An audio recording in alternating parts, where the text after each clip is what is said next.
అన్నాడు. ఊహకు మించినవి, నువ్వు అడుగుతున్న వాటి కంటే, ఊహించిన వాటిని కంటే అత్యధికమైన కార్యాలు నీ దేవుడు నీ జీవితంలో జరిగించనయ్యన్నాడు. హల్లెలూయా.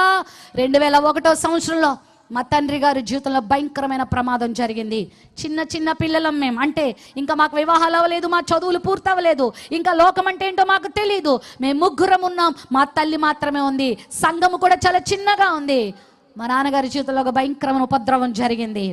మా చుట్టుపక్కల వాళ్ళు, మా శత్రువులు, మేమంటే గిట్టని వాళ్ళు ఏమన్నారో తెలుసా?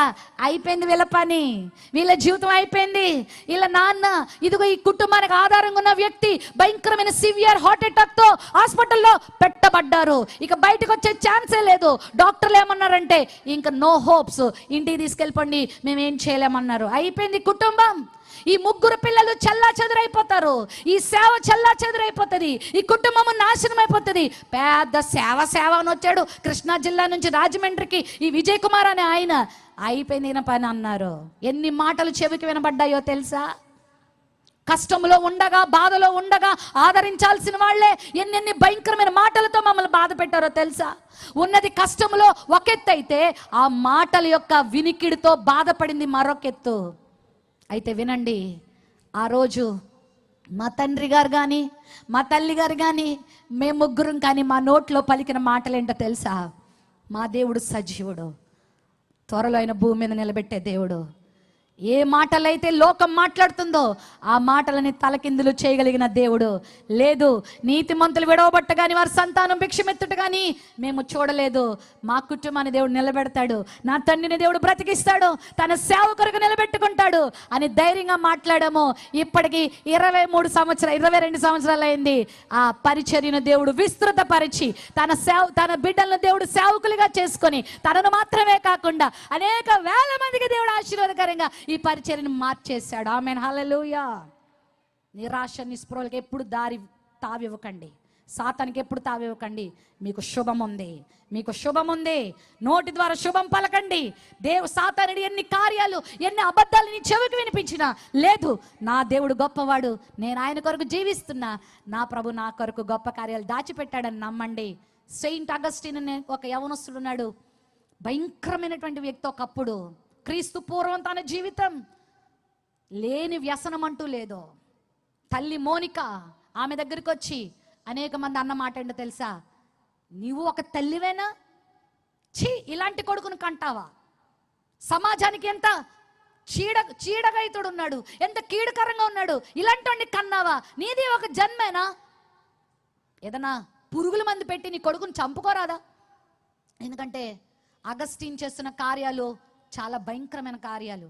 రోడ్డు మీద అగస్టిన్ వెళ్తున్నాడంటే ఎవరు నడిచేవారు కాదు. అంత పాప కార్యాలు, కీచమైన కార్యాలు, నీచమైన కార్యాలు జరిగిస్తూ ఉండేవాడు.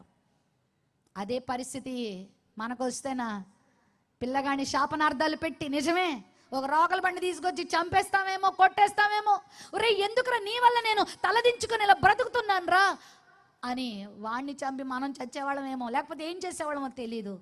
కానీ విశ్వాసి అయిన తల్లి ఒకటే విశ్వాసం, అదేంటో తెలుసా? నా ప్రభు నా జీవితంలో శుభాన్ని కలిగించే దేవుడు. ఏ నోర్లైతే నీ పిల్లగాడు మరి భయంకరమైన కార్యాలు చేస్తున్నాడు, వాడు చావాలి, వాడు బ్రతకకూడదు అని చెప్తున్నారో, నా ప్రభు అదే నోళ్లలో నుంచి మరి మాటలు మార్చగలిగిన దేవుడు.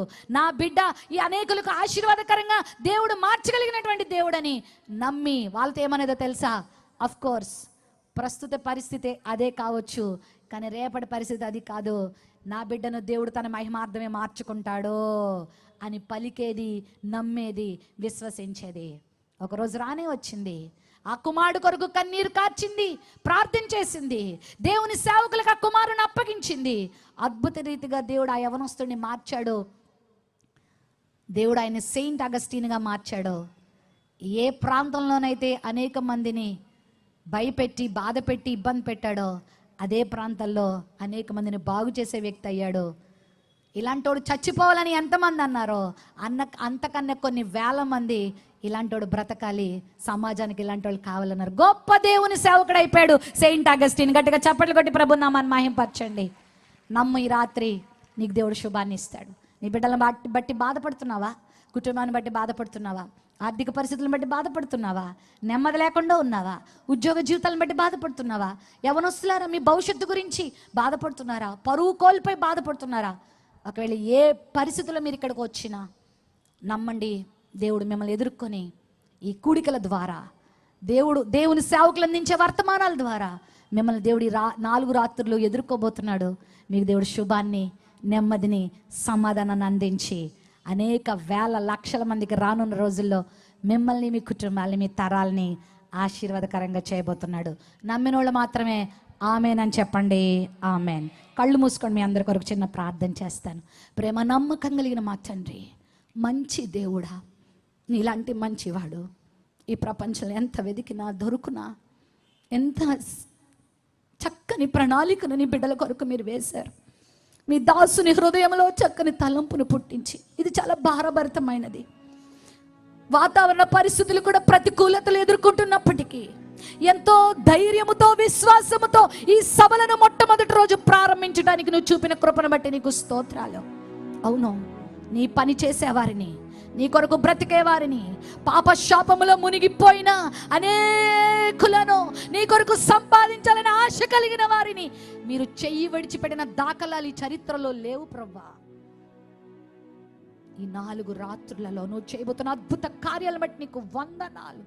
నీ బిడ్డల జీవితంలో మీరు ఇవ్వబోతున్న శుభమును బట్టి నీకు వందనాలు.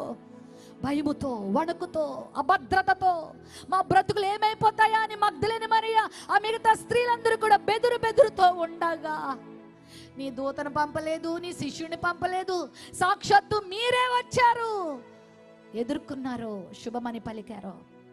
ఈ బిడ్డల్ని మీరే ఎదుర్కొంటున్న విధానాన్ని బట్టి స్తోత్రాలు.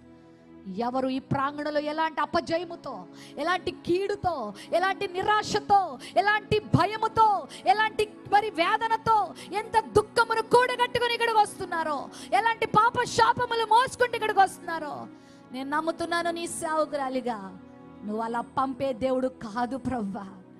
నిండైన మెండైన ఆశీర్వాదాలతో, శుభములతో నీ బిడ్డలు నింపబడుదురు గాక. నిన్ను వెదికే వారిగా ఉందురు గాక, నీ రాజ్యాన్ని వెదికే వారిగా ఉందురు గాక, నీ పనిలో సాగిపోయే వారిగా ఉందురు గాక. సణుగులు, సంశయములు మాని, అపవాది కార్యములను మాని, నీ కొరకే జీవిస్తూ అనేక మందికి దీవెనకరంగా బిడ్డలు ఉండడానికి, నీ నుండి శుభమును పొందుకోవడానికి, కార్యాలు పొందుకోవడానికి సహాయం చేయమని యేసుక్రీస్తు నామములో ప్రార్థించి వేడుకొంచున్నాం తండ్రి. ఆమెన్.